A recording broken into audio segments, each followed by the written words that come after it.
Ned Hallowell, thank you so much for coming back onto the ADHD Chatter podcast. It's a pleasure. Your first episode did incredibly well, and I really wanted to follow on from there. And I suppose a foundational question to sort of set the tone for the whole episode. What do you think are some common tough patches that you notice in people that you've treated with ADHD? Well, until it gets diagnosed and treated, or as I like to put it, the gift gets unwrapped. The main problem is just a tremendous sense of underachievement. You know, I haven't done what I know I could do, and I don't know why I haven't done it. And then what I call the moral diagnosis starts piling in. I'm lazy, I'm bad, I'm undisciplined, I haven't taken advantage of the advantages I've been given. I mean, just this slew of morally tinged versions of I'm a bad person. I mean, and so that's when they come to see me as adults and they have not been diagnosed. That's the person I meet, the extraordinarily talented person who is hangdog down on themselves and just doesn't know what to do. And somebody said, well, maybe it's ADD, so they come to see me. Do you see a common theme in their, I'm going to use the word blind spots, like a common theme in their blind spots, or to put it another way, are there shared behaviours within the ADHD community that confuse that same community until they hear others are doing the same, and then suddenly it makes a lot of sense to them? Oh, absolutely. I mean, until they get the unifying concept of ADHD, which, by the way, is a terrible term, that brings it all together, then it's all the sort of helter-skelter patches of problems. You know, the disorganization or laziness, or so-called laziness, or wrong job, bad marriage, impulsive, just this collection, this smorgasbord of life problems. And until you see the unifying concept that brings them all together, it's like whack-a-mole. You take care of one and something else pops up. You take care of something, and that creates a problem of its own. You're running around all the time trying to fix things up, and you can't do it because they keep falling apart. And then you get the depression thrown in, or the just give upness thrown in, or the what did I do wrong? I mean, these sort of existential problems that only make it much worse, because then you start to lose your most important asset, which is hope. And when hope deserts you, then you're really in trouble. Yeah, I mean, it's quite emotional hearing you say that, because it's such an echo of my experience and so many people I've spoken to on this podcast. You kind of go through a years and years and years of not knowing why your behavior is the way it is. And I suppose with that lack of understanding comes a feeling of being different. And I suppose... And different in a bad way. Different in a bad way, yeah. And I guess, like, that feeling of difference and feeling lost, how can that affect the human brain in its early development? Oh, in a real bad way. I mean, it's sort of like having a high fever that doesn't go away. You kind of cook your brain, and it doesn't do well in response to that. You lose your native juices, you lose your enthusiasm, your buoyancy, your natural innovative nature, where you can handle anything. I mean, we are the most resilient people you'll ever find, as long as we understand what's going on. What the kiss of death, or not death, but close to death, is the negativity. I'm a lousy person. I'm a loser. I deserve to be punished. I deserve to suffer. The weight of that, can knock the stuffing out of anybody. But the good news is, once you get the diagnosis, it's like a whole new sunshine shines through. So, Oh, you mean I'm not just a loser? Oh, you mean there's a reason for this beyond my lack of discipline or these amorphous moral concepts? Yeah, there's a neurological reason for it. That your brain is different indeed, but guess what? It's different in a good way. That's the real kicker. I mean, yeah, you've known you were different all along, but you thought you were different in a bad way, so no.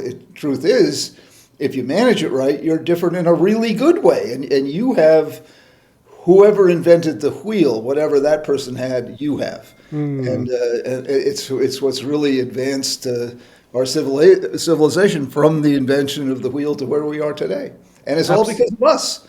We ADDers, again, a terrible term, but it is the trait that is responsible for the advance of civilization. And it's led by our incredible curiosity, by our incredible creativity, our incredible resilience. We just keep on trying till we get there, and that's what our contribution to world civilization has been. Nothing less. And what's the crying shame is tragic shame is that many more people don't know about it than know about it. And the ones who don't know about it are the ones, that's the prison population, the addicted population, the multiply divorced, the out of work, the down and out, the people who are frozen in a kind of existential depression. I mean, it's a terrible thing having this wonderful gift not recognized, and instead the damage it can do. And it's a odd fact that this condition that can be so extraordinarily bountiful and generative and advance the world can also be a horrible curse. That Russ Barkley, one of the researchers, has shown that untreated ADD on average costs a person 13 years of their life, which makes it more dangerous than cigarette smoking, or diabetes, the leading killers. And that's why I, and you too, I mean, it means so much to me to give people this good news. And then the skeptics trash it, and they do what skeptics do. They can take any celebration and turn it into a funeral. And but the truth is on our side, and that's always heartening to know. And then the truth just keeps pouring in, the evidence that we are. But we just need to get the word out to people, because there's, like I said, the people in jail, people in treatment for addiction. Addiction is like 6 times more common in people with ADD than not. And what that's about, I mean, the whole state of addiction is also not well understood, but it's essentially the person who's prone to addiction is looking, searching, reaching for something more. Ordinary life just doesn't do it. We are born with our pleasure meter set too low. And so to get ordinary pleasure, the kind of pleasure most people get just by waking up in the morning, we have to do something extraordinary to get ordinary pleasure. Now, the downside of that is we'll use drugs. That's something extraordinary to get ordinary pleasure. But the upside is we'll build something. We'll create something. That's why we're so driven to become entrepreneurs. We want to build something. That's extraordinary means to get ordinary pleasure. But guess what? The world benefits from our reaching for the extraordinary, and whether it's through entrepreneurialism or through artistic creation or through building a movement. We're very mission driven. So whether it's the mission to grow the business or the mission to write the book or the mission to save the world, I mean, we make fun of that stuff, but man, that's what drives us. I mean, like I'm on a mission to make the world understand ADHD, and you with your podcast are on a mission to do any number of things. When we have a mission, watch out, world, because here we come. But we are also very strong-willed and very stubborn, and if we get hooked on the wrong mission, we do a lot of damage, and our judgment kind of goes out the window. But But remember, the upside is much stronger than the downside. Love is stronger than hate. You mentioned the word us there a lot, and we're in relation to people with ADHD. And I very much relate to that. I very much, since my diagnosis, feel like part of this tribe, part of this community of late diagnosed ADHDers, coming to terms, grappling to understand their past, and everything that comes with that. But on a more general psychological level, why is it important to fit into a pack? How important is it to find your tribe, and what can be the knock-on effects of someone's self-esteem if they don't find their tribe? Well, if we don't, and remember, it's a very diverse tribe, because one of the things we recoil against is being classified and stereotyped and all that. But within our tribe, there's enormous variety. But the reason it's important to find other people who have similar traits than we do is because otherwise you feel isolated and alone. And in many ways, that's the worst thing a person can feel. And, in ancient times, the worst punishment was not death. It was to be expelled, to be, put out of the group. And that was considered worse than death. Well, the same principle applies. Isolation, which, by the way, is rampant around the world today, particularly in the United States, that feeling not a part of something larger than yourself is lonely. Our Surgeon General named loneliness as the number one medical problem, not psychological, medical problem in the United States. Because loneliness leads to all the killers. Loneliness leads to stress and inflammation, which leads to cancer and diabetes and heart disease, the big killers.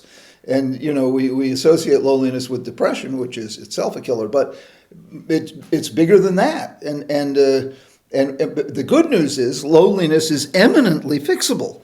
Even though people don't fix it because they don't know that they could fix it. It's really good news. The best thing you could possibly do for yourself is make a friend, or get a dog. People say, I can't make friends. Well, get a dog. Dogs are better than humans. So if you're feeling lonely, by all means, just run down to the local shelter and pick up a dog, and you won't be lonely ever again. Totally agree. I've always had dogs. I've got a French bulldog now, Milo. Wonderful. My whole world. Well, they have the most extraordinary face. That's it. Yeah. He's my boy. He's 6, and a great deal of joy comes from walking him and just being with him. Yes, my niece had one. She named him Fang because he had these 2 little teeth sticking in. If we go back in time, Ned, in someone's journey, I suppose, back in time to childhood, in a person's upbringing, how important is it to have the understanding and support of one's parents? Oh my goodness, how important is it to not be beaten every day, ridiculed and shamed, versus understood every day, praised and promoted? These are the battered children throughout history. They really are. And there was a time not so long ago when the proper treatment for a child who disobeyed or didn't learn was to beat him or her. It was brutal. And if it didn't work, well, beat him more often, beat him harder. Kids literally died under these beatings, and if they didn't die, their self-esteem perished, and self-esteem is one of the great predictors of how you're going to do in life. If you have a high self-esteem, you're going to probably do well, and if you don't, you're probably going to do poorly, and that's something that parents and teachers have in their control. So much is genetics, but this you have in you. If you want to love your child and grow him or her lovingly, that's one way to go. And if you're sort of the militaristic, judgmental Satan, and you whip your child every time he or she does something inappropriate, that's your choice as well. And we allow parents to have that choice. I didn't have to take an exam before we had our children, and I didn't have to make any promises that I was going to treat them properly. And children are handed over by God to whoever receives them, and then that person has said, "Do whatever you want." Pretty much. I mean, there are some agencies that try to look out for kids, but it's open season. Now, having said that, it's a great opportunity to do what you need to do to turn out a beautiful, wonderful changer of civilization. It's just that we are more difficult to parent than your average child, because we tend to do what we want. We tend to be headstrong. We tend to be stubborn. We tend to do the opposite of what we're told to do. We're not naturally obedient. We're naturally disobedient. We are the natural rebels, the natural iconoclasts, the natural the king has no clothes people, and that can be annoying to have a child telling you the truth. That can be very annoying. You want to shut that child up. Just keep it secret. No one's supposed to know we're a bunch of drunks at home. Or, no one is supposed to know, this stuff. It's very high stakes poker. So true. From the point of view of that child who is kind of wanting to go their own way, could be quite stubborn. Evolutionarily speaking, what effect does our parents' opinion have on us that is specific to that parental relationship? In other words, why do we seek our parents' approval? Oh, that's in the genes. That's in nature. That's the ducklings following the goose, the mother duck. I mean, it's really sweet and tender and quite remarkable. And it's a good thing it happens. Otherwise, we'd be helpless and not able to care. But you watch like the March of the Penguin. I mean, it's wonderful to see in nature how we do bond with and how the mother particularly will die protecting us. I mean, it's a genetic, natural, instinctual force that we need and is quite beautiful to watch.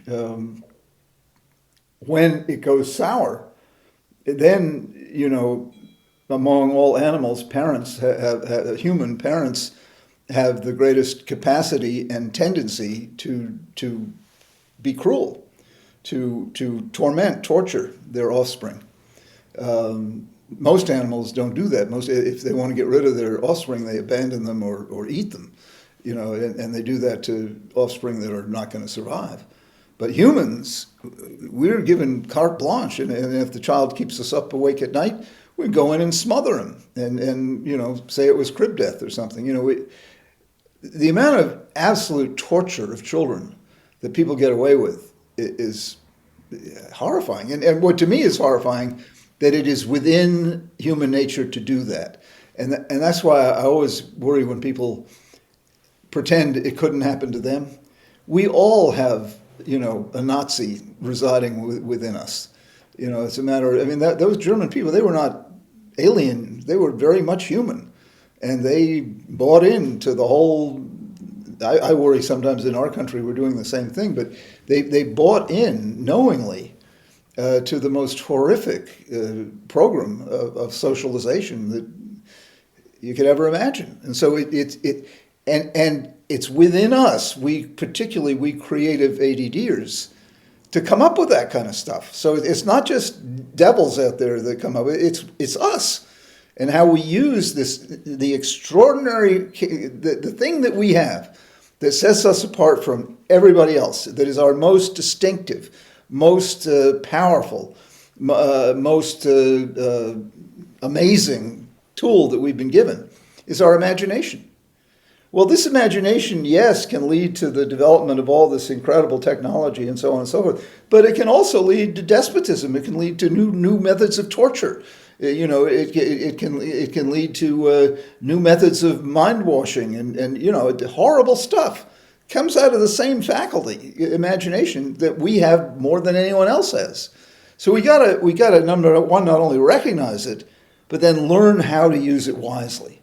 And that means learn how to protect against our most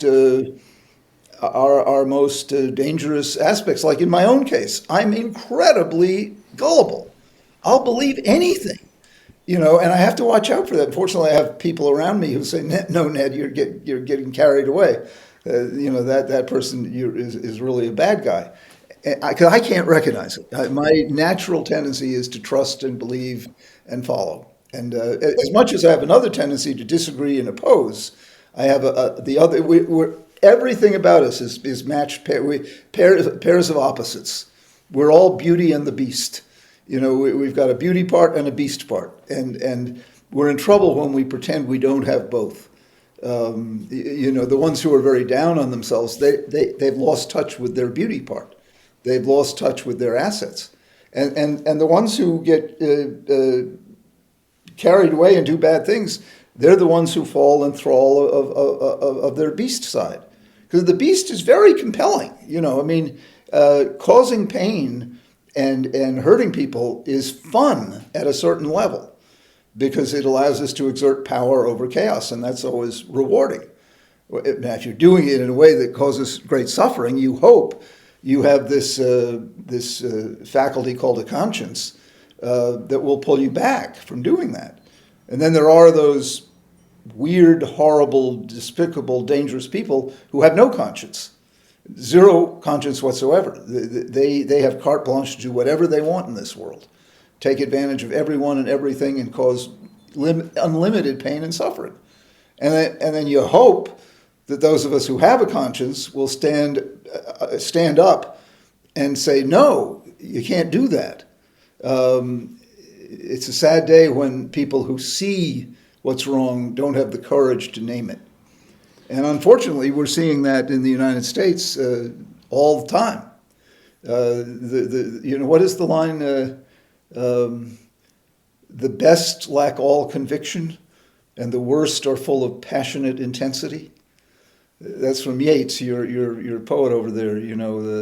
The best lack all conviction, and the worst are full of passionate intensity. And we're seeing that in the United States right now. The best are standing off to the side, chewing their nails, and the worst are making sounds like they want to take over, become king, and subjugate all the rest of us, and technology will rule. And I'm a natural optimist, so I believe somehow or other the checks and balances will emerge. But right now, I've never seen things that people are not checking off on, allowing to happen. We'll see. It's interesting times. If you're an ADHD child, Ned, and with everything that comes with that, like the stubbornness, maybe the justice sensitivity, and you see this evil or this wrong in your parents, do you still seek their approval? Well, you do, but you also begin to realize that it's wrong, and you recoil from it. And what happened, at least what happened to me, is you go look elsewhere. So I found substitute parents all over the place because mine were unable, unwilling, or not inclined to give me what I needed. In fact, to give me quite the opposite. I found it in other people's parents, in friends, in teachers. Teachers saved my life. There's no doubt about it. I mean, there's a score called the ACEs score. It's a very systematic rating of the degree of severity of childhood adverse experiences. And if you have, out of 10 items, if you have 4 or more, your chances of living anything like a good life are virtually non-existent. You'll likely be dead or addicted or out of work by the age of 30 or 40. Well, my score is 8. So it is a statistical miracle that I'm sitting here talking to you right now at age 75, having lived a hope not over, wonderfully good life. I beat amazing odds. I'm a statistical anomaly. But I know why. It was because I found the connection elsewhere. I found love elsewhere. I found approval elsewhere. And I had certain assets that led me to do that. Number one, I was smart. I have a high IQ. And number two, I was cute. And if you're a kid and you're cute, that really works in your favor. So I had those things going for me, provided by God, or whoever provides those things, not earned by me in any way. But that saved me. And so, yes, your question is a wonderful one. What often happens, unfortunately, is what's called identification with the aggressor. And if you're being tormented and tortured, you develop an admiration and a desire to be like that person. So you not only submit to, but you approve of the torture you're receiving, and then you can't wait to do it to someone else. I mean, it's horrible how twisted it can become. But I want people to know that it's not other; it's still human. Under the tent called human, all these horrible things live. It's not alien. You don't have to be a Martian. Maybe that's giving Martians a bad name. It is called human, and under the tent called human, every imaginable kind of evil thrives. So it's up to, and where that gets going is a good question, but it's up to the people who have what's called a conscience, who can say that's wrong. Beating that dog is wrong. I don't care what you want to say, that is wrong. And the person who's doing it should be removed, and the dog should be saved. Okay, I think it's the most important task of a civilized person to stick up to identify and then stick up for what's right. And you can feel that. You don't have to have a philosophy book. You can feel it. I mean, watching a dog get abused, you can feel how wrong that is. And watching a child get abused, you can feel it too. I feel it just imagining capital punishment. Now, some people disagree with that, but I just think it's wrong to put to death another person. I wrote a book about forgiveness, and one of the people I interviewed was a mother of a child who'd been at age 10 been beaten and raped and throat slit and left for dead. And the man was sentenced to death. And the little girl's mother spoke at the sentencing hearing and asked that the death penalty not be imposed. And the judge said, "Why? This man did such horrific things to your daughter." And she said, "I don't want the memorial to my daughter to be someone else's death." That just grabbed me. She said, I want the memorial to be humans' ongoing effort to rehabilitate him. Now, people laugh at that and they scorn that. I mean, to me, that's the noble expression of the human heart. We can be ignoble in any number of ways, but we also have it within us to be noble. And that woman speaking for mercy at her daughter's sentencing hearing seems to me the ultimate example of a person overriding the primitive human tendencies we all have. So interesting. We're off the topic from ADD, I know, but that's what I tend to wander hither and yon. No, it's fascinating. And I mean, I like to think that everyone would agree that animal cruelty is, I don't understand. Social media is awful because it serves you videos that you don't want to see sometimes. And occasionally I'm scrolling Instagram and for some reason it decides to show me the most horrendous video. And you scroll on, but it's a little reminder that there is of the evil that is out there. If I can't imagine if someone tried to do something to my Milo, I might be one of the ADHD people who ends up in jail.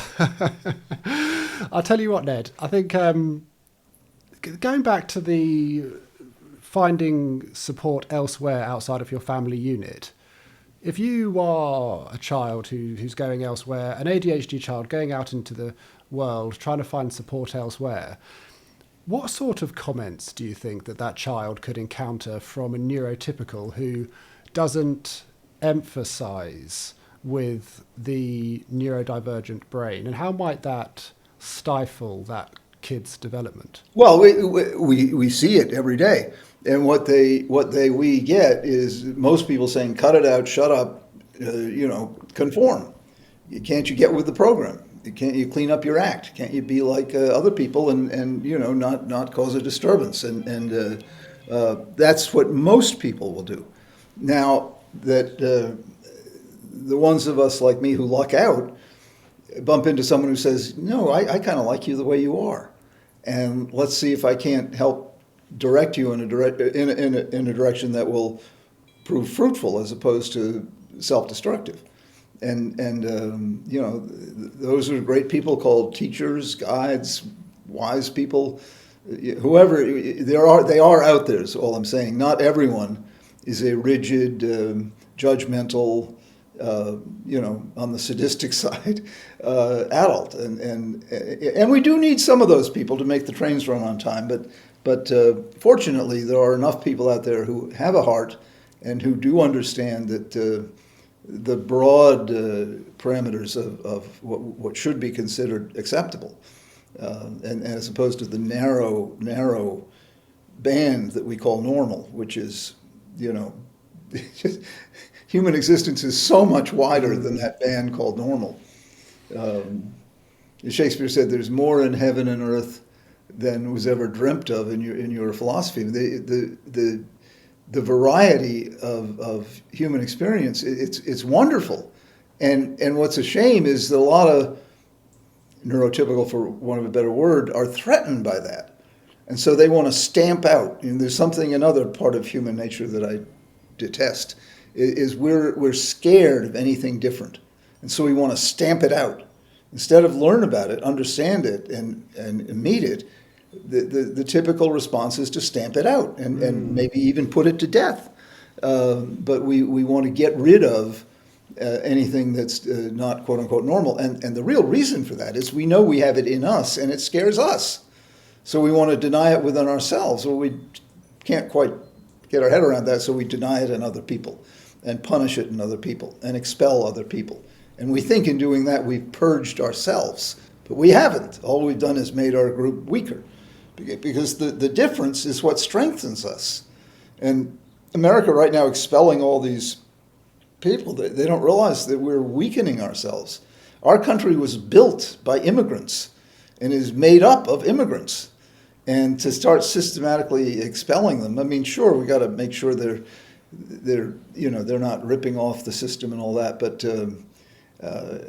we are a nation at our best that we give. And at our worst, we punish and incarcerate and dominate. I was keen to talk about childhood trauma, Ned, briefly. I've heard that if you experience a trauma, a little part of you that the trauma affects stays at that age. I don't know if you think that's true. And does a trauma keep a part of you stuck in a particular point in time? I'm not smart enough or knowledgeable enough to answer that question with any kind of authority. I believe, and I think I experienced the opposite. I think I experienced a pretty awful trauma, and I have the statistics to prove it. But I've done away with it. You know, and the way I did, the way I did away with it was turning to its opposite, which is love. By having our 3 children and our various dogs, I filled my life with love, which expelled the toxins of the trauma that I underwent. And I know there are some other experts in the field like Bessel and Gabor who would probably disagree with that. I don't even know if they would or not, but I can tell you, speaking personally, and also watching it through the eyes of people I know, the power of love to heal is greater than the power of evil to hurt. And in some ways they are competing forces, you know, within human existence. And as one who's lived through both, love wins, which is, you know, that's why I urge people to have children. But not everyone should have children. If you don't want to have children, don't have children. If you don't want to have a dog, get a dog anyway, because the dog will change your mind. Do you think having people constantly doubting you or seeing your eccentricities as faults, does that kind of feedback impact your self-esteem and then inflict on your ability to feel shame? Yes, in fact, that's why I'm writing a book about self-esteem right now. In some ways, it's a message to myself.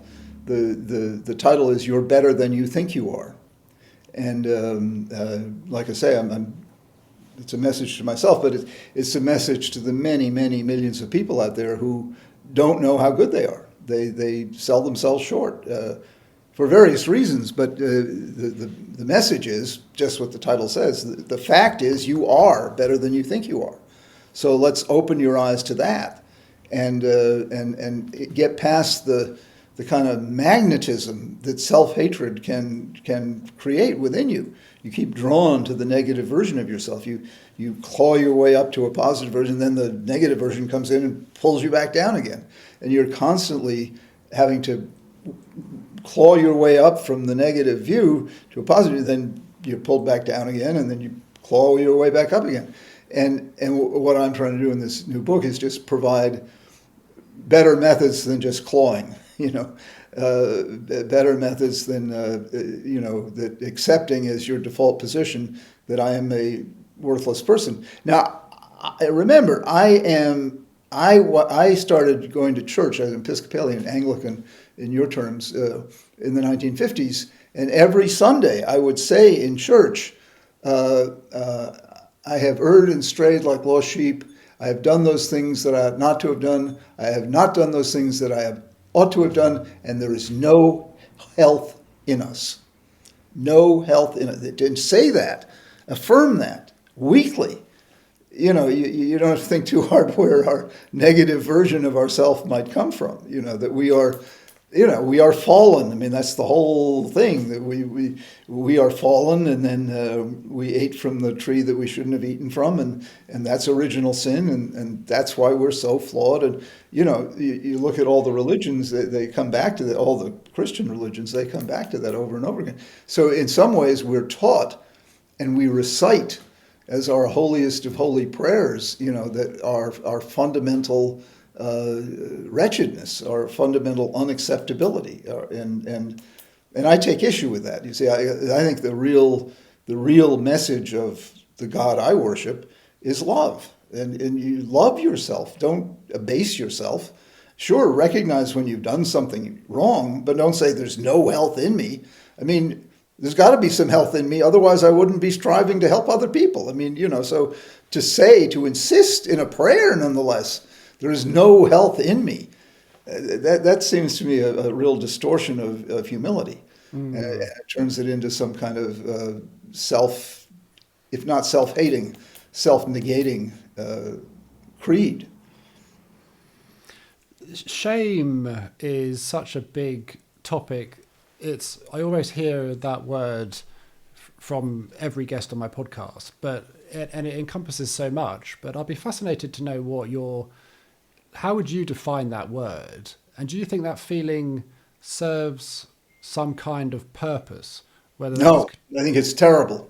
I think shame and guilt serve no constructive purpose. I think they are psychological artifacts designed to bring us down, to punish us. Society doesn't want us to stray, so we do. I mean, the classic chilling novel in American literature, The Scarlet Letter, about a woman who has an affair, and she has to spend the rest of her life walking around with this letter A for adulterer on her dress. I mean, that kind of public shaming. The stocks, public executions used to be Sunday afternoon entertainment in America. Is the worst part of human nature, the worst part of human society. Shaming people, lynching people, lording guilt all over them. I wrote a line that the WASP triad is alcoholism, mental illness, and politeness. And then a Jewish friend said to me, well, the Jewish triad is guilt, guilt, and guilt. And so, nobody would say, I'm so glad I feel so guilty. Or, boy, did that shame really help my life. No, it brands you like the scarlet letter. It wounds you. It makes you dislike yourself. It makes you not want to go out in public. It certainly makes you not want to be yourself. You spend your lifetime trying to hide who you really are. And nobody can recommend that as a good way to live, but I can't tell you how many people are doing that. They're suppressing their every natural instinct. Now, sure, you could say that's just good manners. You don't want to, fart on an elevator or something like that. Okay, fine. You suppress certain desires, but there are other desires you shouldn't have to suppress, like your desire to express love, or your desire to, say, I don't want to be here. Your desire to exercise your freedom. Again, it just drives me to a point of real sadness where I realize there is a part of human nature that wants to shame other people, make other people feel guilty, make other people feel bad about being human. That's just so sad. And wrong, and just obviously wrong. Life is hard enough without making us feel bad about being alive, and about wishing we hadn't been born because of the bad things we do. And that, it seems to me, is under our control. And that's where ADHD becomes such an interesting experiment. We are the rule breakers. We are the disruptors. We are the nudgy, annoying kids. We are the people who get punished when we're children because of the way we are. And yet, if we get our cards played properly, we become the very people who are the change agents for the better. It's like Henry the Shakespeare play, and with Falstaff. Falstaff sort of the symbol of hedonism and disarray, and Prince Hal is buddies with him until it comes to a point where he has to say, no, I'm going to go the noble way, and Falstaff is carted off, and Prince Hal becomes the king. And that's what we want to see happen. We want to go through our disruptive childhood stage, but emerge as the responsible and beneficent king, and take our Falstaff side and say, okay, you've had your fun, but we got to grow up now, and that's what ADD. I think every generation of ADD shows that in motion. Some of us get cast aside and punished, and we never make it, but others of us cast off that side of us, and we become the leader and the wise person we should be, with a broad band of tolerance, as opposed to the narrow people who never dared do that. They never dared go out of the behavioral perimeter. They never dared try anything different and new because they were so afraid of shame and guilt. Well, the people who dared do that and then discovered it's not a sustainable way of living, then they became, Prince Hal, King Henry. Why do you think people with ADHD are so scared of putting boundaries in place and saying no to things that aren't a good fit for themselves? Why do you think there is so much shame in this community? Well, I think we don't want to be hemmed in. We don't want to give up our freedom. And that's why we don't want to obey rules. We don't want to give up what we see to be our... I did a survey a while ago, adults with AD, what are the two most driving, most powerful forces within you? And number one was the drive to be independent. We want to be free. Above everything else, we want to be free. And that's why so many are in the United States. We were a country that was founded on the idea of freedom. And then number two is the desire to build and create. We want to build and create. And that's why I tell people getting a creative outlet is maybe the most important thing you can do to find joy in life with ADD. And we just have this need. It certainly is stronger than the need to make money, although making money can be a creative outlet. But that's why I write so many books. If I don't have a book going, I get depressed. I literally get depressed. And so I know it's like a cow needs to be milked. I know I've got to go out there and write another book. And it's just biological fact I've learned about myself over many years. And I think those two things so that makes us resistant to being regimented or, that we want to be free. Although the military is a hotbed of ADD, and that's because we also need structure. So structure applied the right way, then we can feel independent. I mean, the people who say structure is bad and they say it impedes my creativity. Look at Shakespeare and Mozart, two of maybe the most two creative geniuses who ever lived. They both worked under incredibly tight structure. Shakespeare was all iambic pentameter, da da da da da da da. Mozart, these very tight musical forms. Within those tight structures, they created infinite variety. And that's the message, that structure potentiates creativity, does not inhibit it. Quite the opposite. Without structure, you have chaos. And that's not art, that's chaos, that's ugly. And so and it's not beauty, it's the opposite. And so what you want to do is you make friends with structure, and then make friends with the best you have in you, the best you have in humanity.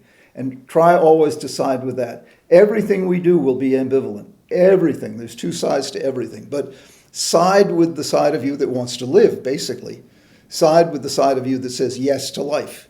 And recognize you have a side of you that says no to life.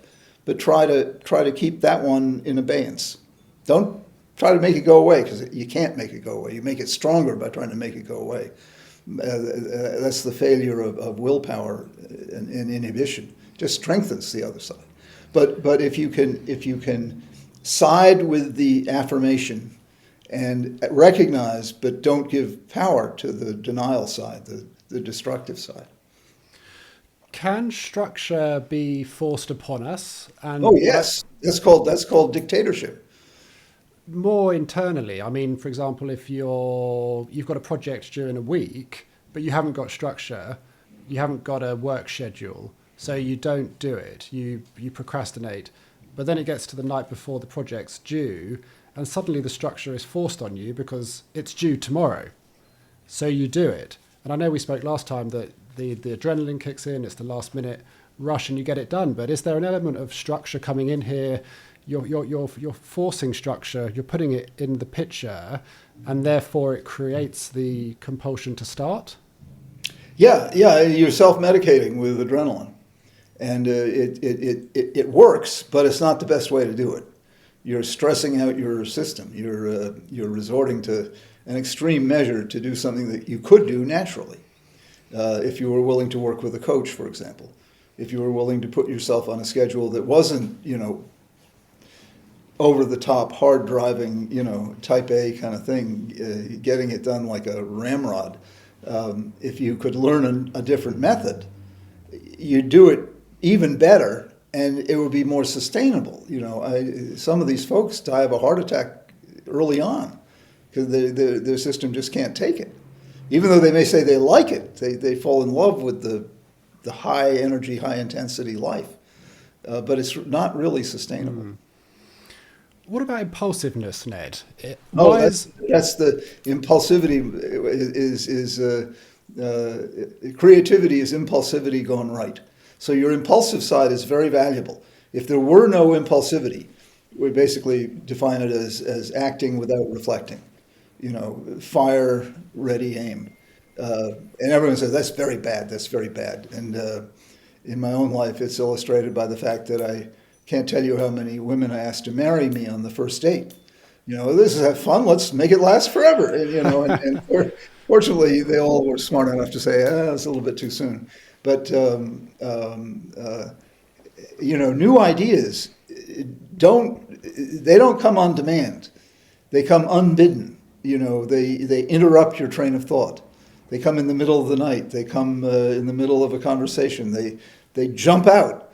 That's impulsivity, but it's also creativity. Now, if what jumps out is helpful, we call it creative. If it's obnoxious, we call it impulsive. Impulsivity has a bad name. I think used properly, the world depends upon it. That's where the new ideas come from. You can't, by definition, you can't have a new idea. It has to begin somewhere and then pop out. And Unfortunately, our society tries to inhibit the popping out. And they're called bad boys and bad girls in school, and they're called unreliable, ditzy ADD people in adulthood, unless they've made a contribution, in which they're called genius. And so it's so much depends upon the result of what you do. Absolutely. I think impulsivity has got a bad reputation generally, but I think it can be a massive strength. I think, I started this podcast impulsively. I started Lad Bible impulsively 15 years ago. It's now one of the biggest social media brands in the world. Wonderful. Wow. There are all of those things which at the time people around me were saying, you're crazy. That is a ridiculous, think on it, sleep on it. And I was just there buying the domain. No, I'm going to do it. I have a friend who says, side with the dream makers, not the dream breakers. The realistic people, they're all dream breakers, be realistic. That wheel has no future. The struggle, I suppose, is because, yes, Lab Bible, big success. This podcast, love it. It's going really well. But they're 5% of the things I have impulsively started. The other 95% I've started. And then I've lost interest and abandoned. And I wonder why the 5% I stuck at and the 95% I abandoned.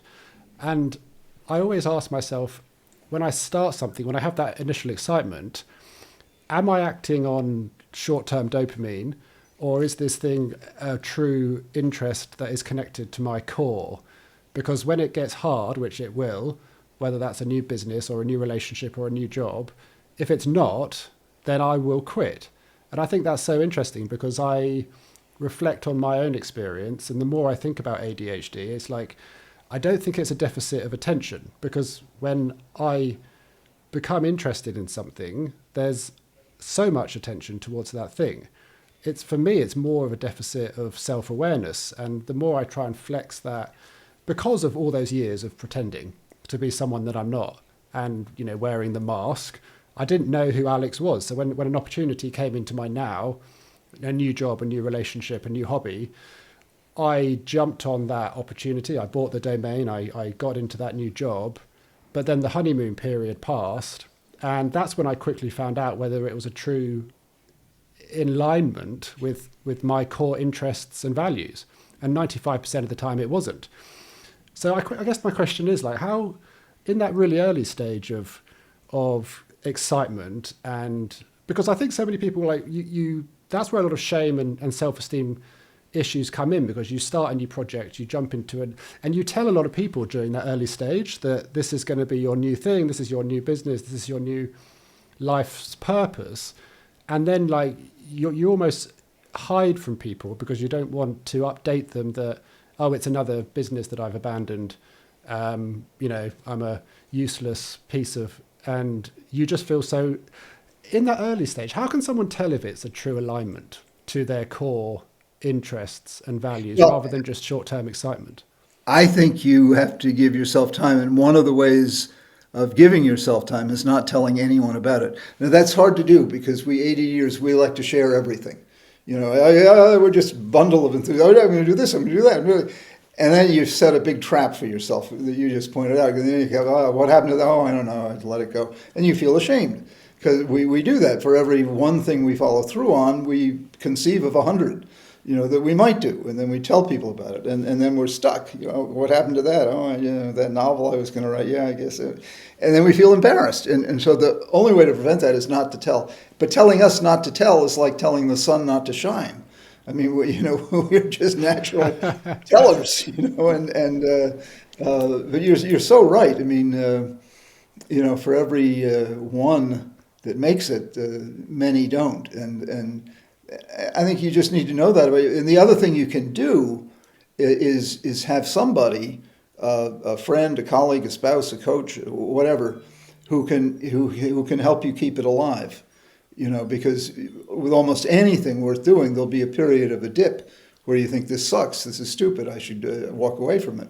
And if you have someone there with you saying, wait a minute, hang in there a little bit longer, then you increase the chances that it'll happen. Yeah, no, it's such good advice. I think I'm also so intentional about always reminding myself of why I started the thing that I'm doing, because I think we spoke last time you came on, Ned, about object permanence, and you brilliantly said that people with ADHD have a unique perspective of time. We're either in the now or the not now, and friendships, ideas can come and go, and they're brilliant. We can focus on them, but then they float off and they cease to exist. And I think the same can apply with our reason for starting something and our connection to that. So I'm so intentional about keeping the reason why I started this podcast front and center and in my now all the time. So when there is a particular day where things are really hard, and that happens a lot, I can really intentionally remind myself why I started. Because I think many people with ADHD, we can lose touch with things, objects. Obviously, there's a lot of stereotyping there, but I think also with thoughts and ideas and feelings and motivations. And I think if you lose touch with the motivation as to why you started something, then that's a really risky territory for an ADHD person who's starting a business. Totally. So true. And I think you want to stay aware of, in touch with what I call your vision of greatness. And if you can't do that alone, and most of us can't, you want to have one or two people who can remind you.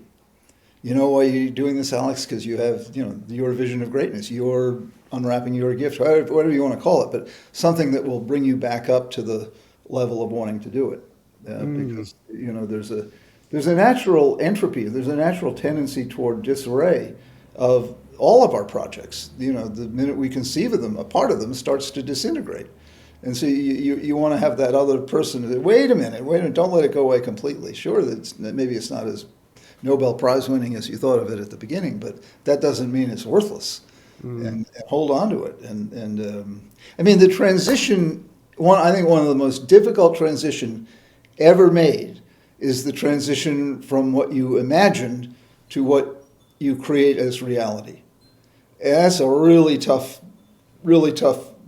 gulf to cross. We imagine just such beauty, and then we get this hideous, awkward little rowboat. It's not the ship we imagined. Yeah, that's such a good visual. And yeah, it's so true. I think you can really forget about motivations, but also achievements, because you can do amazing things. We're all capable of doing amazing things, but because some of us are so fast to move on to the next thing, because we're so excited and enthusiastic, we don't intentionally store the feeling and the memory of that achievement. We don't build that evidence in our subconscious that we can and we are able to do the thing.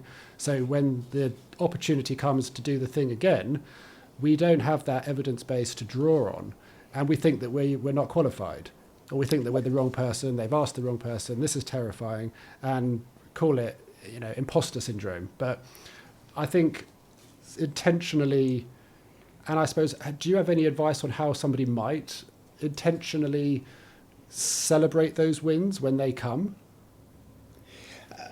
I think it's more important to remember them, and the way to remember them is to write it down or share it with a person so it's in your verbal memory. Because we tend to just let things go, they disappear. I'll have ideas in the middle of the night, and I'll say, I got to remember that in the morning. Come morning, they're completely gone. I remember I had a good idea, but I don't have any clue as to what it was. And so if you can think of ways of holding on to them, like writing them down or telling somebody else. Also, keep in mind, there's a lot to be gained by imitating other people. But there's also a lot to be gained by honoring your capacity for originality. There's a great line, he who imitates the divine Iliad does not imitate Homer. In other words, Homer started with nothing. there wasn't a previous epic to imitate. And, all of us have that in us. All of us have, great epics that we would write. And don't make the mistake of, the minute you put it out there, think, oh, this sucks. I call it the "this suck" reaction. It's inevitable. When I think of something, the next day I'll think it sucks. It's like, I think it's my defense against not getting disappointed. If I can kill it off, it's better than having someone else kill it off. And but it's such a vulnerable territory where you're trying to build something new. And particularly in the early stages, that's when you need someone who believes in you. Because the world is geared people to should, because they don't want you to get there first. They don't want you to do what they can't do. And so if I can't do it, I'm not going to let him do it. Men are much more that way than women, by the way. But I think it's so, and I guess also to celebrate the fact that you've started, right? I mean, the fact that you're doing it means you've probably conquered that fear of, or not conquered, but you've really not let that fear of criticism and fear of letting someone down or rejection win. Like you've pushed through, you've done that first step towards starting something. I remember when you came in, Ned, to the studio a few months ago, and you told the story of being on stage at Harvard, and you did a talk and you got a standing ovation, but there was everyone's clapping, cheering, and I think you said you were in the taxi home, and your wife asked you what was wrong, and you said there was one lady at the back scowling, one lady, and that really got to you, and you thought that you had done terribly. Yeah. I'm referring to RSD, this horrible thing called rejection sensitive dysphoria. Do you think it's a curse to suffer from RSD, or can it be a blessing to feel emotions so deeply? Well, if it keeps you from doing things, and if you suffer through your life, then it's a curse. But there is a positive side to it, namely that you don't become complacent. You don't believe every compliment. There's a natural questioning that's good for you up to a point. But then when you enter into the world of RSD, you can't ever be happy, because you think every single gesture has the possibility of rejection in it. And when you start, parsing it, sure, everything does have the possibility of rejection in it. And you can't go around to everybody and say, did you mean that as a rejection? You drive yourself crazy. So you need to develop some, and I'm working on it still, some restoring capacity where you see the possibility that might be a rejection, but you develop a who gives a shit, response, because you've got better things to do than, massage the possibility that it might be bad. And because any moment carries with it the possibility that it's, right now we could imagine people listening to us and think, well, some of them thinks this is the dumbest thing they've ever heard. Well, okay, they can turn the channel, we're not here to please everyone. In fact, it wouldn't be a good show if you did please everyone, and learning to get comfortable with giving yourself the same advice you'd give other people, and realizing that we are all on the same team. It's called the team of the living, and the more we can help one another, the better. As competitive as we may be, the more people we help, the better our world will be. So many people who listen to this, watch this show, Ned, they're late diagnosed ADHDers, or they're coming to terms that they might have ADHD, or certainly being neurodivergent, in their 30s, 40s, 50s, and they spend an entire life masking and shape-shifting their whole personality to be more likable, palatable for whoever they're standing in front of on any given day, copying, mirroring people's entire personality sometimes. Do you think, other than fitting in, does masking serve a purpose? Marking, you mean conforming or? Masking. Masking. Oh, masking, okay. Yeah. Sorry. Yeah, it serves a definite purpose. If we were completely real, the world would be at constant war. We have to have a certain amount of what's called politeness, or Uh, so you don't walk into the room and say, I hate you, or you're ugly, or you're stupid, or you're boring. I mean, yeah, we have to have a certain mask, but when you take it too far, then you basically mask yourself out of existence. There's no real you left. And that's not very satisfying. If there's no real you, as long as there's a real you behind the mask, then you know, okay, I'm faking it. And that's necessary in society. But when you're not aware of the real person behind the mask, that's time to take action, because that means you've lost your sense of who you are. And then how can anything you do be legitimate or genuine? It can't be. You're a walking fraud. But you've been forced into that by the fear of being caught out or embarrassed or shamed, or and so you've just said, well, okay, it's safer if I just disappear totally and don't exist anymore. Then I can't be ashamed because I don't exist. So that's the downside of too much masking. But some masking you got to have. Can people mask if they suffer from RSD? Can people mask because they don't want their true self to be rejected? Sure, absolutely. Absolutely, yeah. I know. And then you get to the next stages where you don't even know what your true self is. So what are you rejecting or accepting? It becomes totally situationally dependent.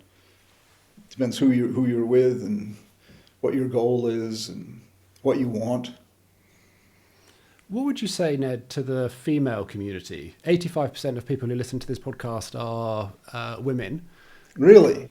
85%, yeah. I mean, it's a community coming to terms with who they are, diagnosis later in life, struggling to feel connected to their true self, and they're feeling resentful for those who have misunderstood them in their past. What would you say to that community? Well, first of all, welcome, congratulations, thank you. And I don't mean this in a pandering way. I think in general, women are more emotionally evolved, sophisticated than we men. We men have a bit of primitive caveman in us that does not serve us well. Maybe at one time it did when we had to go out and gather food and battle saber-toothed tigers, but it doesn't serve us well anymore, and it serves us very ill, in fact. So thank God for women who are willing to be vulnerable, willing to change, willing to learn something new without feeling threatened by it. And, the biggest undiagnosed group of ADD are adult women. And also it's the group, in my experience, that gets the most help from the diagnosis. It's like a rebirth. It's like an awakening. Oh, you mean I'm not stupid? Oh, you mean I could run a business? Oh, you mean I can do more than just the laundry and prepare cocktails for my husband? Yes, yes, yes. I mean, I never forget one of my first adult female patients. Her father said to her, "You have no more sense than a jaybird," when she was about 10. And she took that remark with her the rest of her life until she met me. And I dismantled that statement. And she just started crying. You mean he was wrong? I said, yeah, you're way smart. And then, of course, they've got a built-in bullshit detector. So she said, how do you know I'm smart? And you got to be ready to back that up. So I did. I said, well, it's your vocabulary, your appreciation of irony, you're taking in whatever's in this room, the questions you've asked me. And then she started to cry because she could see I really did know she was smart. And to me, that's just the crowning moment of every day and it happens all the time, when someone sees the truth of who they are and that they are so much greater, more competent, more empathic. It's not just skills, marketable skills. It's awareness of the other person that they've had to suppress because they thought it would be discounted, and then they come into themselves as a full woman, and they are able to live the full life that they've always been capable of living. So my word to women is keep at it and keep trying to show us men the way. What would you say to the same women, Ned, who have been told that they're too much in past relationships by a partner who couldn't manage their impulsiveness or thought that they were too much, what would you say to someone who's experienced that? Run the other way. Don't spend your life trying to tone it down. Unless you're off the charts and you know yourself you should tone it down, okay. But that's a distinct minority. I think women who get told they're too much keep being too much, because it means you're threatening. You're so smart, you're threatening, or you're so full of personality, you're threatening, or you're so beautiful and there's no way I could be that beautiful, and you're threatening. Instead, do what the sensible thing to do is run with your strength. If you're that, then keep being too much and be even more much. And then find a man who likes that, assuming you want a man. Anyone who is threatened by another person's ability is not worth having a relationship with. You can work with them, but you don't want to be intimate with them because they're going to be trying to tear you down. And you don't want to be intimately involved with someone whose goal is to tear you down. I see it all the time, by the way, and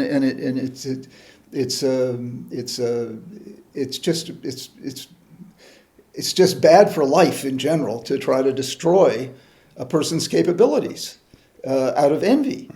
Much better to build them up and try to do the same yourself. So it's why it's better to play tennis with someone who's better than you than play tennis with someone who's not as good as you. It's how you grow. And if a great line from Kipling's poem, if you can look at triumph and disaster and treat those two imposters just the same. If you can realize that victory and defeat are just imposters, the real victory is love of the game. Whether you win or you lose, if you love the game, you've won. You got something you can do for the rest of your life and, benefit from.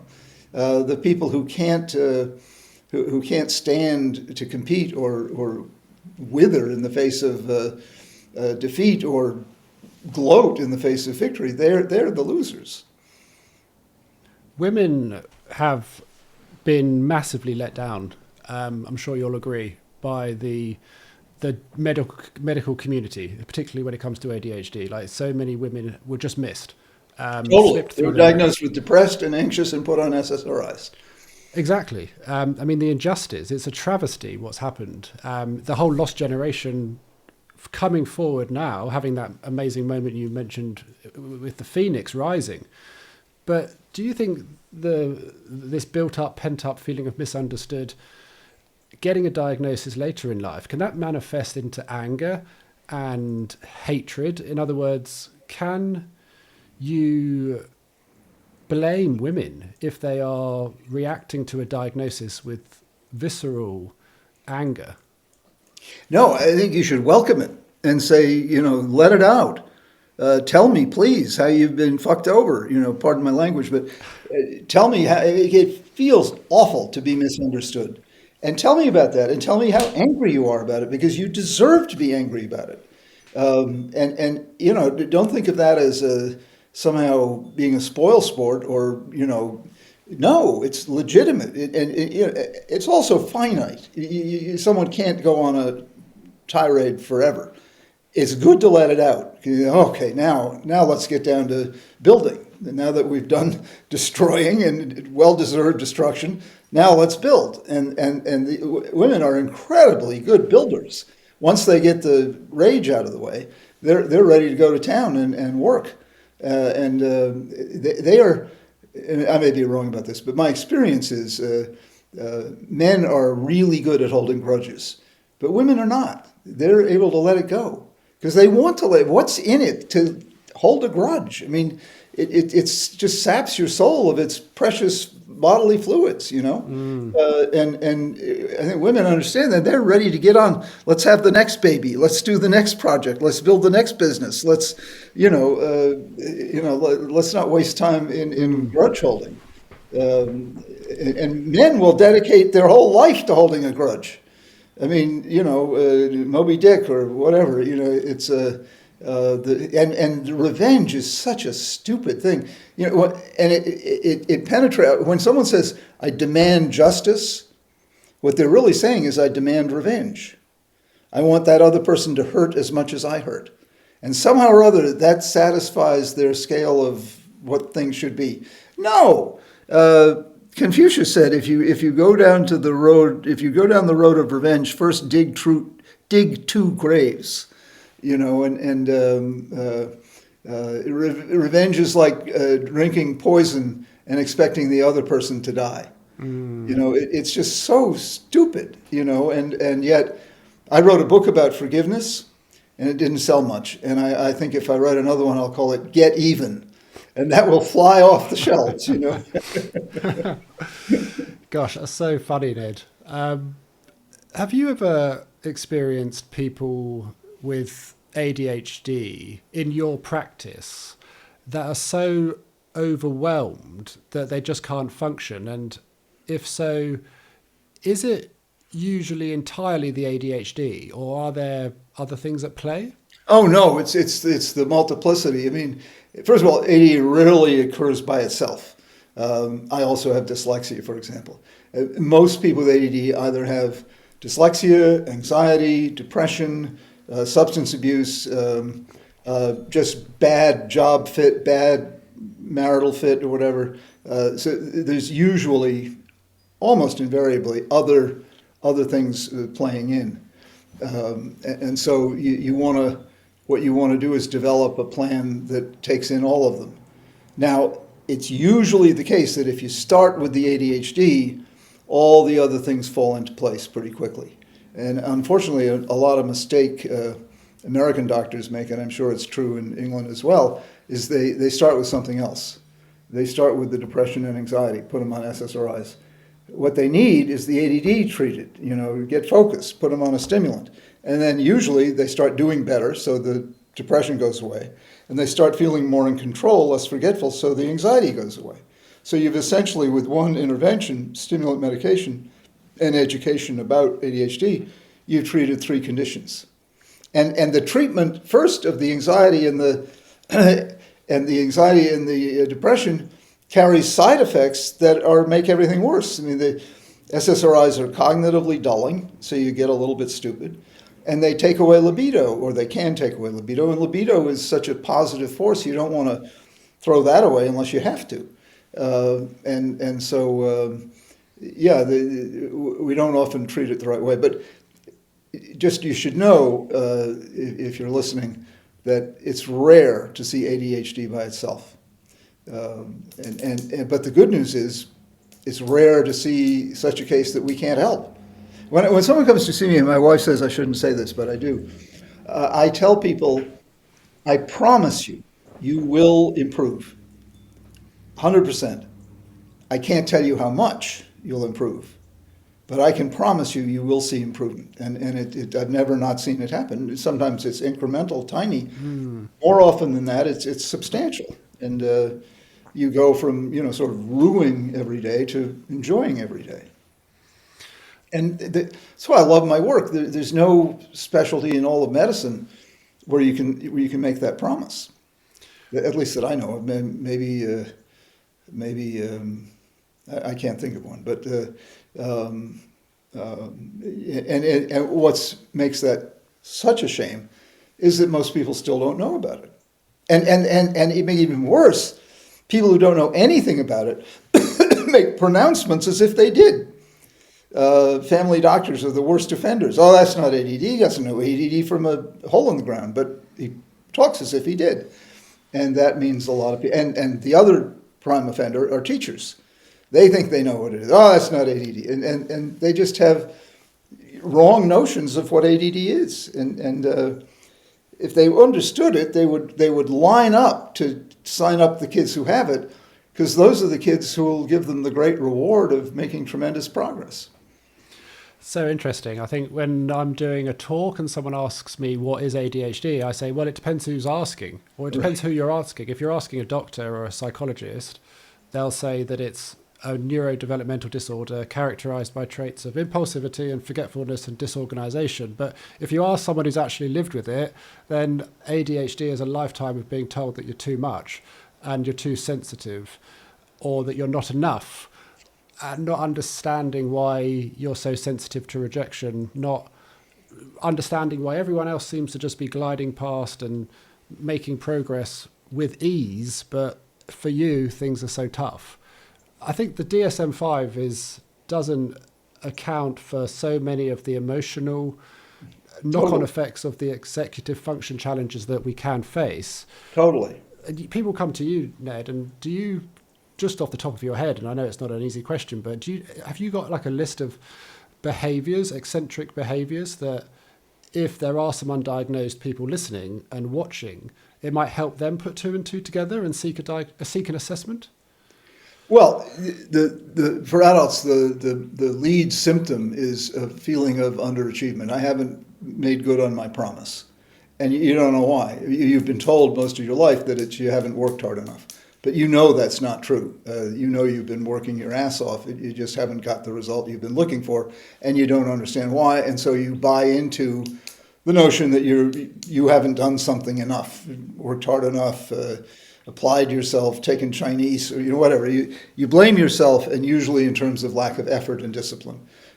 That's number one. But then you've gotten into trouble because of your search for high stimulation. We are always looking for high stimulation. Boredom is our kryptonite. Now, there are adaptive ways of finding high stimulation, like starting a business or writing a book or building a rocket ship. But then there are very maladaptive ways of finding high stimulation. At the top of the list is substance use, which people with ADD have a lot more of. Another way is to marry the wrong person. A lot of people with ADD marry a train wreck because they want the stimulation, and so they spend a lot of time in fights and crises. Another tendency is to be disorganized. We have a lot of trouble putting things away, organizing things, closing cabinets, washing windows, washing floors, and why is that? Well, it's called problem of the executive function, but it really is because they're boring. What's boring, we don't do. It just doesn't grab us. It's not that we're trying to be defiant, but the idea of closing a cupboard door, we reach in, take out a glass, and walk away. We don't even see the door is still open. It bothers someone else, mother, spouse, grandmother, but we didn't leave it open on purpose. We just didn't see it. The same thing with the stop sign. We can see land on our visual cortex, but we don't comprehend it. So we don't do what it says, which is to stop. Now, obviously, that can be life-threatening. So not to see something, it can cost you your life. But again, it comes back to we attend to and attend very well to what's interesting. What's not interesting, we don't. So if you have a problem with organization, if you have a problem with lateness, if you have a problem with speaking out of turn, interrupting, all of that stuff, it's not hard to understand. If it's not interesting, we don't do it. On the other hand, interrupting, it's because we get carried away with our enthusiasm. Things are so interesting, we want to share it. So we'll bark out something while someone else is talking. It's not because we're rude, it manifests that way, but it's because we're so eager to share the thing we've got on our mind. We are victims of our own enthusiasm. That's why we overcommit. It's why we overload our plate at a buffet. We are enthusiasts, and we don't know how to control our enthusiasm. So those are some of the common manifestations in adult, but what it all sums up to be is we underachieve and we get criticized for stuff that is really not done on purpose at all. So interesting, Ned. I am so interested in this podcast. So I've spent the morning preparing the questions and looking forward to it, setting up my studio, because I normally film in London, but I'm filming at home for this one. But I'm not interested in the coffee table. When I walked in here just before I met you today, I stubbed my toe on the coffee table. And it's so true. I'm not interested in the location of the coffee table, and I hit my toe into it. Is your toe okay now, I hope? It's fine now, yeah, but in the moment it was agony for about 30 seconds. Yeah, it's the worst feeling. Yeah. I want to focus on some of the positives, Ned. I mean, we've covered a lot. This has been so interesting. the many positives of neurodivergence. What are some of the Oh, most positive things about ADHD that you've encountered on your ADHD journey? yeah, right at the top of the list is creativity. I mean, we're so creative we don't even know we're creative. We take it for granted. We don't realize how uncreative most people are. That's because we've always been that way. We were born with this fiery imagination, so we've always been coming up with counterexamples, coming up with ridiculous examples, coming up with new ways of seeing things, pointing out things that other people don't see. We've always been, you could say inappropriate, one of my least favorite words. We've always been inappropriate. We've always said the king has no clothes. We've always said, how about doing it this way? That's our salvation and our demise. We get into trouble for it, but we change the world because of it. So that's the part that you can't buy and you can't teach. You can't buy and you can't teach originality. Another quality that we have that you can't buy or teach is curiosity. We want to know what's underneath that rock. We want to know what's in that petri dish. We want to know, what's on the other side of the moon. And we ask impossible questions because we want to know. And sometimes we get in trouble for asking too much. When I was a kid, they called me the question box, and they'd run away when I was coming because they didn't want to be subjected to my torrent of questions. And, asking questions is a good thing. That's how change happens. That's how new discoveries occur. Not memorizing what's already known, but asking questions about what isn't known. That's what we specialize in. And then we also have a preternatural kind of way of plugging into situations and people. We can see as obvious what's going on that other people don't see at all. And we can't believe you mean you didn't see how mean he's being, or you didn't see how vulnerable she is. And people without ADD, no, they don't. They literally don't see it. And that's sometimes hard to believe because to us it's so obvious. The time thing we've mentioned about that, but our not doing time well, again, the flip side of that is we're really interested in what we are doing.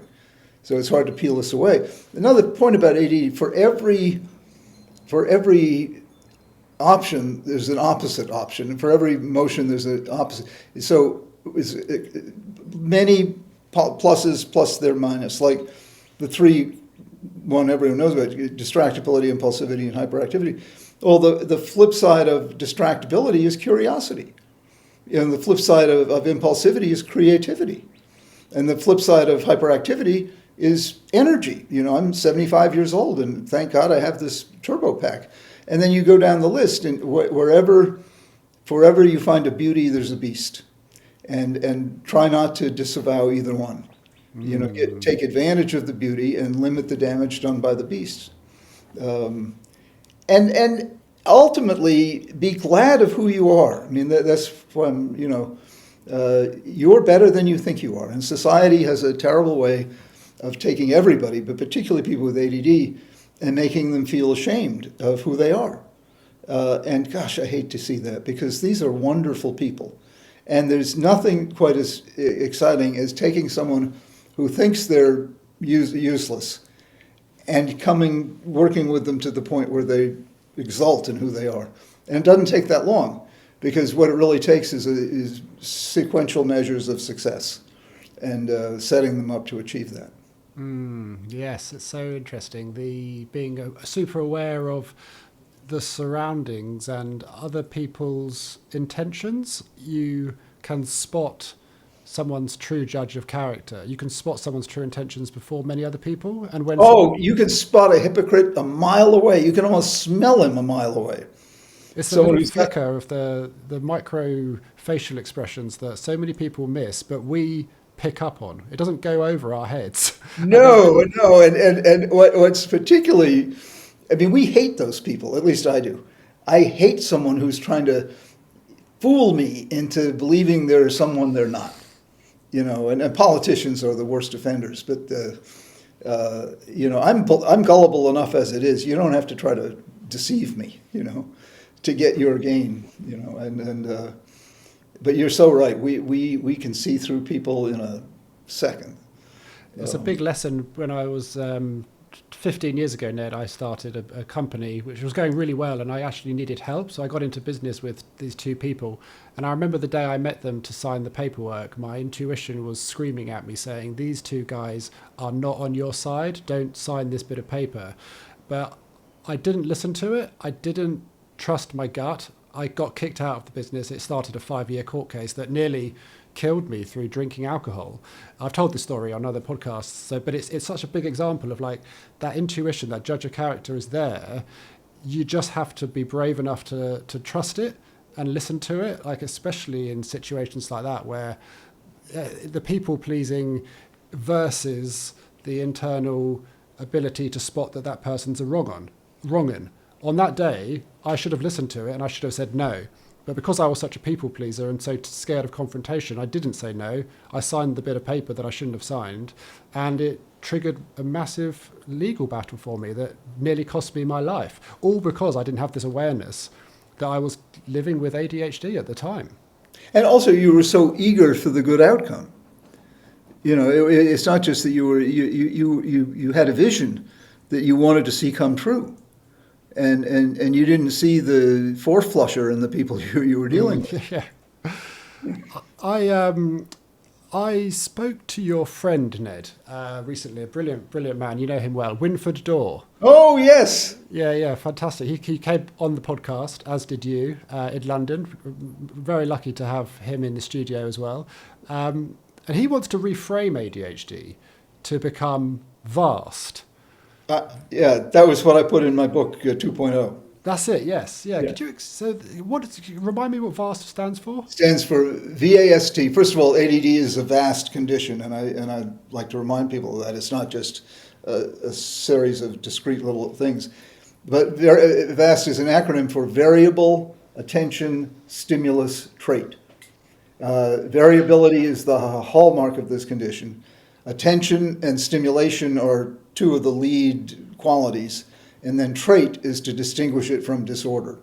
So it's a trait, depending how you manage it, can be an asset or a liability. Attention and stimulation are two of the key variables, and then variability, we are never consistent. We're consistently inconsistent. So variable attention stimulus trait, fast. Yes, I remember now. It's such a good, I think ADHD is such a wrong acronym. It's wrong, Alex. It's absolutely wrong. We don't have a deficit of attention. We have an abundance of attention. Our challenge is to control it, you know? Absolutely. It's such a competitive world though, Ned. And I'm thinking like, across the board, such a competitive world. And how can we use our neurodivergence to beat competition? I wouldn't worry about beating the competition. I'd worry about carrying the day ourselves. Let the competition worry about themselves, because truth will out. And we have truth on our side. We also have vision on our side. We can see what they can't see. So I think it's a mistake to get sidelined worrying about what they're doing. We should worry about what we're doing and let the chips fall where they may. I mean, I have total faith that what we are doing will carry the day because it's so in everybody's interest.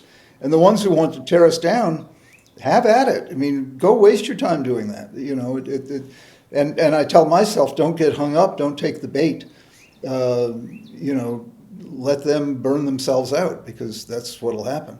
And I don't even understand why they want to tear down what we're doing, because what we're doing is nothing but helping people, There's not like someone's making a killing, at all.